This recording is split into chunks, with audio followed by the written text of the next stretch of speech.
یه مار وقتی داشت روی زمین میخزید بدنش به یه اره که روی زمین بود گیر کرد و زخمی شد. همون لحظه از عصبانیت برگشت و با تمام قدرت اره رو گاز گرفت. اما به جای اینکه به اره آسیبی بزنه همه جا پر از خون شد. مار که از درد شدید به خودش میپیچید احساس کرد بهش حمله شده و حسابی از کوره در رفت.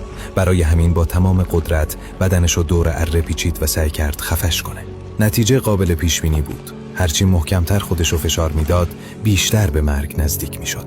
در نهایت بدنش کاملا توسط تیغه اره بریده شد و مرد. روانشناسی به این پدیده میگه اثر اسب وحشی. وقتی اسبای وحشی در آفریقا توسط خفاشا گزیده میشن به شدت وحشت میکنن.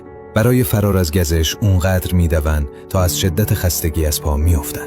در واقعیت خونی که خفاشا از اسبا میگیرند کمه و کشنده نیست. چیزی که باعث از پا در اومدن اسبا میشه واکنش شدیدشون به اون زخمای سطحیه. تو زندگی بعضی حرفا و رفتارای آدما رو باید فراموش کرد، چون تلاش برای تلافی کردن ممکنه یه زخمی بزنه که دیگه نشه ترمیمش کرد. آدمایی که بهت بدی کردن و ببخش و با این کار قدرتشون رو ازشون بگیر. در صفحه ما محتوایی هست که تو رو آگاه میکنه. ما رو دنبال کن.